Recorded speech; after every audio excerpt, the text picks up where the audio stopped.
2021년 10월 2일 토요일 오늘의 말씀을 함께 나누도록 하겠습니다. 오늘 말씀의 제목은 이 모든 일이 된 것은입니다. 본문 말씀은 마태복음 1장 22절에서 25절까지 말씀입니다. 읽겠습니다. 이 모든 일이 된 것은 주께서 선지자로 하신 말씀을 이루려 하심이니 이르시되 보라 처녀가 잉태하여 아들을 낳을 것이요 그의 이름은 임마누엘이라 하리라 하셨으니 이를 번역한즉 하나님이 우리와 함께 계시다 함이라. 요셉이 잠에서 깨어 일어나 주의 사자의 분부대로 행하여 그의 아내를 데려왔으나 아들을 낳기까지 동침하지 아니하더니 낳음의 이름을 예수라 하니라. 아멘. 오늘 본문의 말씀은 마태복음 1장은 물론이고 마태복음 전체의 결론과도 같은 중요한 내용을 담고 있는 말씀이라고 할 수 있습니다. 오늘의 말씀이 대단히 중요하기 때문에 최대한 간결하게 오늘 본문의 말씀이 무엇을 의미하고 있는지에 대해서 말씀을 드리도록 하겠습니다. 오늘 말씀을 여러 번에 걸쳐서 듣고 여러분들의 기억 속에 잘 담아둘 수 있기를 간절히 소망합니다. 먼저 오늘 본문의 말씀은 요셉이 자신과 정혼한 마리아가 임신을 했다는 소식을 듣고 그녀와의 관계를 가만히 끊으려고 했을 때 요셉의 꿈에 나타난 천사가 어떻게 이러한 일이 일어날 수 있었는지에 대해서 설명을 해주는 그 과정 속에서 천사가 그 이유를 설명하고 있는 내용이라고 할 수 있습니다. 즉 요셉은 꿈속에서 천사를 통해서 오늘 본문의 말씀을 듣게 된 것이라고 할 수 있습니다. 그러나 요셉에게 이러한 일들이 일어나게 된 이유를 설명하고 있는 천사의 말은 단순히 마리아에게 일어난 일에 대한 설명을 해주는 것 이상의 내용을 담고 있습니다. 그래서 마태복음 1장과 마태복음 전체의 기록을 통해서 성경이 우리에게 전해주고자 하는 내용을 동시에 담고 있다고 말할 수 있는 것입니다. 그렇다면 오늘 본문의 말씀이 과연 어떤 내용을 담고 있는지에 대해서 말씀을 드리고 이 말씀이 왜 마태복음 1장과 마태복음 전체의 기록 목적을 담고 있는지에 대해서 이후에 설명해 드리도록 하겠습니다. 먼저 오늘 본문 말씀 22절과 23절의 말씀을 읽겠습니다. 이 모든 일이 된 것은 주께서 선지자로 하신 말씀을 이루려 하심이니 이르시되 보라 처녀가 잉태하여 아들을 낳을 것이요 그의 이름은 임마누엘이라 하리라 하셨으니 이를 번역한즉 하나님이 우리와 함께 계시다 함이라. 아멘. 요셉의 꿈에 나타난 천사는 요셉에게 요셉이 이해할 수 없는 처녀가 임신을 하게 되는 일들이 일어나게 된 이유에 대해서 그것이 주께서 선지자로 이미 하신 말씀을 이루기 위해서 이러한 일이 일어났다라고 말을 했습니다. 그리고 주께서 선지자로 이미 하신 말씀이 무엇인지에 대해서 언급하는데 이것은 이사야 7장 14절에 기록되어 있는 말씀을 그대로 인용한 것이었습니다. 먼저 천사가 인용한 이사야 7장 14절의 말씀을 읽고 왜 이러한 말씀이 이사야서에 기록되게 되었는지 그 배경을 좀 설명해 드리도록 하겠습니다. 이사야 7장 14절 말씀입니다. 그러므로 주께서 친히 징조를 너희에게 주실 것이라. 보라 처녀가 잉태하여 아들을 낳을 것이요 그의 이름을 임마누엘이라 하리라. 아멘. 이사야서 7장의 배경은 남유다의 아하스라고 하는 왕이 통치하고 있을 때로 거슬러 올라갑니다. 남유다의 아하스라고 하는 왕이 남유다를 통치하고 있을 때 아람이라고 하는 나라의 왕 르신과 북이스라엘의 베가라고 하는 왕이 동맹을 맺고 남유다를 공격하게 됩니다. 이스라엘은 남유다와 형제와 같은 나라였음에도 아람의 왕 르신과 함께 동맹을 맺고 남유다를 공격한 것이었습니다. 그러나 이러한 이 두 연합군의 1차 공격을 남유다는 다행히도 막아내게 됩니다. 그런데 남유다가 이 공격을 막아낼 수 있었던 것은 남유다가 강했기 때문이 아니라 하나님께서 보이지 않는 힘으로 남유다를 보호해주고 계셨기 때문이었습니다. 그리고 연합군의 1차 공격이 끝이 난 후에 이사야 선지자가 아하스 왕을 찾아갔습니다. 그리고 하나님의 말씀을 전하게 되는데 이때 이사야 선지자가 아하스 왕에게 전한 하나님의 말씀은 앞으로도 하나님께서 남유다를 보호해 줄 것이라는 것이었습니다. 분명히 이사야 선지자가 아하스 왕에게 전한 소식은 매우 기쁜 소식이었습니다.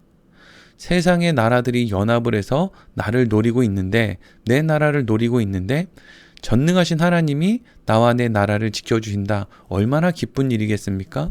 그런데 이상하게 아하스 왕은 이사야 선지자의 이러한 말을 듣고도 전혀 기뻐하는 모습을 보이지 않습니다. 아하스 왕이 이러한 반응을 보인 이유는 이미 연합군의 1차 공격을 막아낸 후였고, 또 이미 아하스 왕이 애굽 왕에게 많은 조공을 보내어서 남유다를 보호해 줄 것을 부탁한 상황이었기 때문이었습니다. 이러한 아하스 왕에게 이사야 선지자가 이런 말을 이어서 하게 됩니다. 이사야 7장 11절 말씀을 제가 읽겠습니다. 너는 내 하나님 여호와께 한 징조를 구하되 깊은 데에서든지 높은 데에서든지 구하라 하시니 아멘. 이사야 선지자는 아하스 왕이 하나님이 전한 말씀을 듣고도 전혀 기뻐하지 않는 이유가 그가 하나님이 전한 말씀을 믿지 못하기 때문이라고 생각했습니다. 그래서 이 모든 일, 앞으로 하나님께서 남유다를 반드시 지켜주실 것이라고 하는 그 일을 네가 믿을 수 있도록 어떠한 것이든지 하나님 앞에 징조를 구하라, 이렇게 이제 말을 한 것이죠. 이것은 앞으로 남유다를 하나님께서 지켜줄 것이라는 것을 믿을 수 있도록 하나님께서는 어떠한 것이든 상상할 수 없는 어떤 기적도 아하스 왕에게 보여주시겠다라고 하는 놀라운 하나님의 은혜를 담은 말이었습니다. 그러나 아하스 왕은 이사야 선지자의 말을 듣고 이렇게 대답을 합니다. 이사야 7장 12절 말씀입니다. 아하스가 이르되 나는 구하지 아니하겠나이다. 나는 여호와를 시험하지 아니하겠나이다 한지라. 아멘. 아하스 왕은 이사야 선지자의 말을 듣고 자신은 하나님이 남유다를 지켜주실 것을 분명히 믿고 있기 때문에 괜히 하나님을 시험하는 일은 하지 않겠다라고 하는 그럴듯한 대답을 하게 됩니다. 이러한 아하스 왕의 말은 겉으로 볼 때에는 그가 하나님을 생각하고 또 하나님을 온전히 믿는 것처럼 들릴 수도 있었습니다. 그런데 아하스 왕이 실제로 이러한 말을 한 것은 그가 정말 하나님을 생각하고 하나님을 믿었기 때문이 아니었습니다. 오히려 그는 하나님에 대한 어떤 기대도 없었고 애굽을 전적으로 의지하고 있는 마음이 그 안에 가득했기 때문에 이렇게 쉽게 이야기할 수 있었던 것이었습니다. 그래서 이때 이사야 선지자는 그럴듯한 대답을 한 아하스 왕에게 전혀 반대되는 이러한 말을 하게 됩니다. 이사야 7장 13절에서 14절입니다. 이사야가 이르되 다윗의 집이여 원하건대 들을지어다. 너희가 사람을 괴롭히고서도 그것을 작은 일로 여겨 또 나의 하나님을 괴롭히려 하느냐. 그러므로 주께서 친히 징조를 너희에게 주실 것이라. 보라, 처녀가 잉태하여 아들을 낳을 것이요 그의 이름을 임마누엘이라 하리라. 아멘. 이사야 선지자는 그럴듯한 대답을 하는 아하스 왕에게 내가 이제까지 백성들을 속여서 그들을 괴롭게 하고서도 또 하나님을 속여서 하나님을 괴롭게 하려고 하느냐라고 말을 합니다.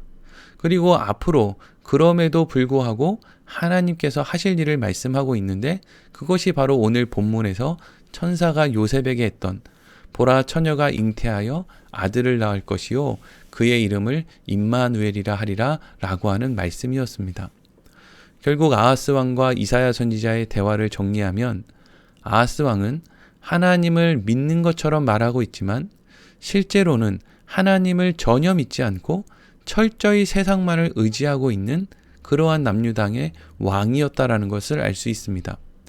그러나 이러한 아하스 왕에게 이사야 선지자가 한 말은 그를 향한 저주와 심판의 말이 아니었던 것입니다.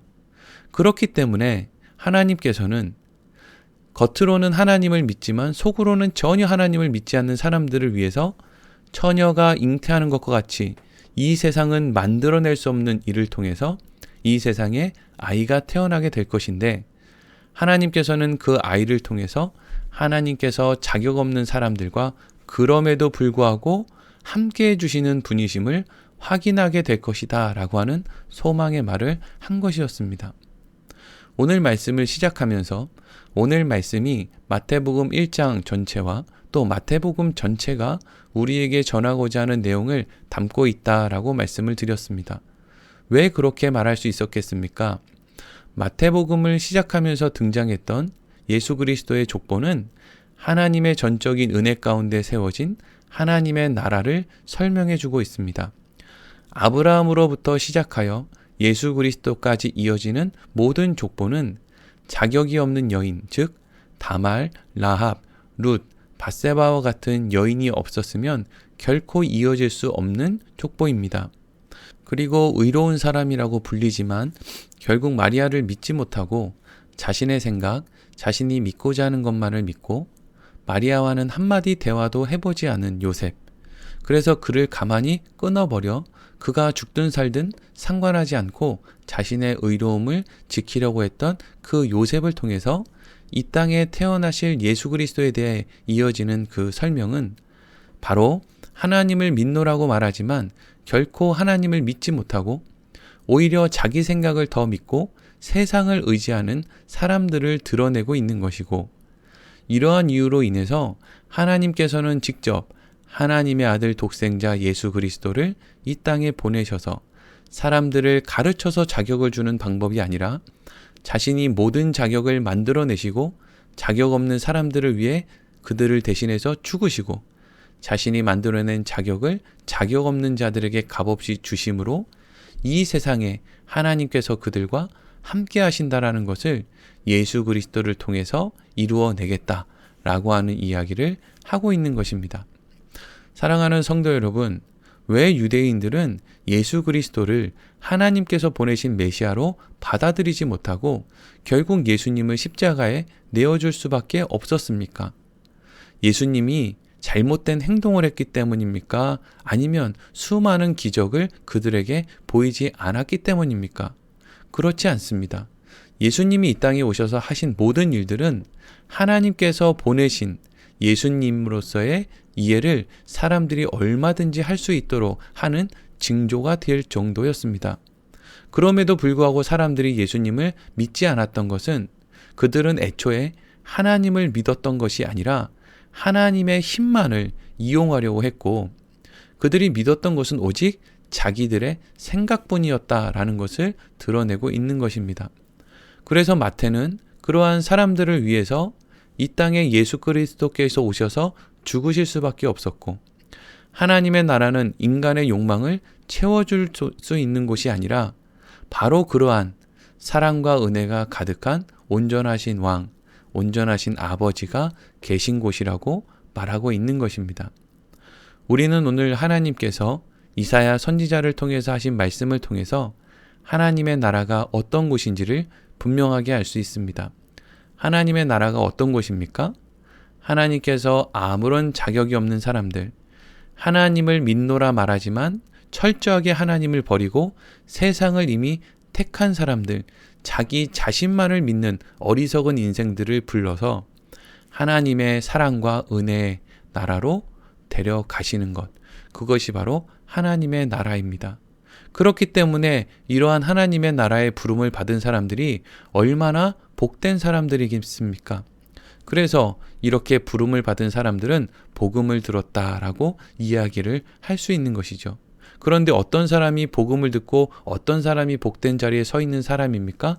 바로 오늘을 살아가는 그리스도인이요, 바로 내가 복된 사람이요, 복음을 들은 자인 것입니다.